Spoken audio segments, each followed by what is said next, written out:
പ്രതിനിധിക്ക് പ്രളയ സമയത്ത് ഈ കേരളത്തിലെ മനുഷ്യരോട് കോൺഗ്രസ്സുകാർ പറഞ്ഞത് 1000 വീട് വെച്ചു കൊടുക്കുമെന്നാണ്. KPCC പ്രസിഡന്റ് മാറുമ്പോൾ കസേരയിലിടുന്ന തുണി മാറുന്ന പോലെയല്ലേ കോൺഗ്രസ്സുകാരൻ നയം മാറ്റിയത്? 1000 വീട് അന്ന് മുല്ലപ്പള്ളി രാമചന്ദ്രൻ പ്രഖ്യാപിച്ച MM ഹസൻ പ്രഖ്യാപിച്ച് മുല്ലപ്പള്ളി രാമചന്ദ്രൻ ചോദിച്ചപ്പോൾ 1000 500ആയി. ആ 500 വീടിനെ പറ്റിയുള്ള അഡ്രസ്സ് പിന്നെ ഈ കേരളത്തിലൊക്കെ നമ്മൾ കേട്ടിട്ടുണ്ടോ? ഇതേപോലൊരു പ്രഖ്യാപനം 2022 സഖാവ് കോടിയേരി നടത്തി. CPMന്റെ സംസ്ഥാന സമ്മേളനം എറണാകുളത്ത് നടക്കുമ്പോൾ 2000 വീട് CPM വെച്ചു കൊടുക്കുമെന്നായിരുന്നു. കഴിഞ്ഞ ദിവസം മാധ്യമങ്ങൾ ഗോവിന്ദ മാഷോട് ചോദ്യം ചോദിച്ചു, മാഷെ കോടിയേരി പ്രഖ്യാപിച്ച വീട് എവിടെയെന്ന്.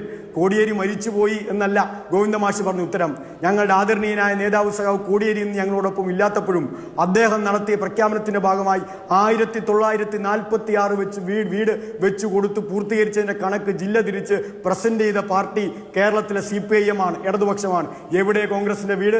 രണ്ടാമത്തെ ഉദാഹരണം മുണ്ടക്കൈ വയനാട് ദുരന്തത്തെ ബന്ധിപ്പിച്ച് ആ ദുരന്തവുമായി ബന്ധപ്പെട്ട് ഇടതുപക്ഷത്തിന്റെ സർക്കാർ കേരളത്തോട് പ്രഖ്യാപനം നടത്തി. ടൗൺഷിപ്പ് കൊടുക്കും, ടൗൺഷിപ്പിന് വേണ്ടുന്ന എല്ലാ പ്രവർത്തനങ്ങളും ഏറ്റെടുത്ത് പൂർത്തിയാക്കപ്പെടുകയാണ്. നമ്മൾ ഈ 1.5 വർഷത്തിനിപ്പുറം ചർച്ച ചെയ്യുമ്പോഴും ന്യായമായി ഞാൻ ആവർത്തിച്ച് പലപ്പോഴും ചോദിക്കാൻ തയ്യാറാവുന്നില്ല. ഈ ചർച്ച ഇപ്പൊ ഇവിടെ അവസാനിപ്പിക്കാം. ഞാൻ കോൺഗ്രസിന് കൈകൊടുത്തു പിരിയാൻ ഈ ചർച്ചയിൽ തയ്യാറാണ്. ഒറ്റ ഉത്തരം കോൺഗ്രസിന്റെ ഏട്ടം പറഞ്ഞാൽ മതി.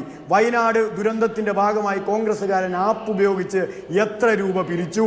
ആ പിരിച്ച പൈസ ഏത് അക്കൗണ്ടിൽ? എത്ര രൂപ പിരിച്ചു? ആ പിരിച്ച പൈസ ഏത് അക്കൗണ്ടിൽ? എത്ര രൂപ പിരിച്ചു? ആ പിരിച്ച പൈസ ഏത് അക്കൗണ്ടിൽ? വർഷങ്ങളായി 1.5 വർഷം കൊണ്ട് കേരളം ഈ ചോദ്യം ആവർത്തിച്ച് ചോദിച്ചിട്ട് നട്ടെല്ലിന് ബലമുള്ള ഒരു നേതാവ് നിവർന്നു നിന്ന് ഇത്ര രൂപയാണല്ലോ ഞങ്ങൾ പിരിച്ചത്, ഇത്ര രൂപ ഞങ്ങൾ ബാങ്കിൽ ഇട്ടിട്ടുണ്ട്, നിങ്ങൾ എന്തിനാണ് കോൺഗ്രസിനോട് ഈ ചോദ്യം ചോദിക്കുന്നത് എന്ന് ചോദിക്കാൻ, തിരിച്ചു പറയാൻ കേരളത്തിലെ കോൺഗ്രസ്സുകാരനാവുന്നുണ്ടോ? പിന്നെ എന്ത് ക്രെഡിബിലിറ്റി, പിന്നെ എന്ത് വിശ്വാസ്യത, പിന്നെ എന്ത് രാഷ്ട്രീയ പാർട്ടി? ജനങ്ങൾക്ക് വേണ്ടിയാണ് രാഷ്ട്രീയ പാർട്ടി. ജനങ്ങളോട് അക്കൗണ്ടബിൾ ആയ രാഷ്ട്രീയ പാർട്ടിക്ക് അക്കൗണ്ടിൽ പിരിച്ച പൈസ എത്രയെന്ന് പറയാൻ കഴിയുന്നില്ലെങ്കിൽ ഗതികേടോ നിന്റെ പേരെ കോൺഗ്രസ് എന്നല്ലാതെ മറ്റെന്താണ് കേരളത്തിലെ മനുഷ്യർ ചോദിക്കേണ്ടത്? പിന്നെ വളരെ ശ്രദ്ധേയമായ ഒരു കാര്യം രുചിൽ മാക്കുറ്റി പറഞ്ഞത്, ഗവൺമെന്റ് എന്ത് ചെയ്തു? പിരിച്ച പൈസ മുഴുവൻ CMRDF-നകത്ത് കിടക്കുകയല്ലേ. കണക്ക് സമയം തന്നാൽ പറഞ്ഞു പൂർത്തിയാക്കാൻ എനിക്കൊരു മടിയില്ല. ഞാൻ വിശദമായ കണക്കിലേക്കൊന്നും പോകുന്നില്ല. ആങ്കർ അനുവദിച്ചാൽ ഒറ്റ കണക്ക് ഞാൻ മാത്രം പറയാം. ഈ കേരളത്തിനകത്ത് ദുരന്തമുണ്ടായത് ജൂലൈ മാസം 30-ാം തീയതിയാണ്.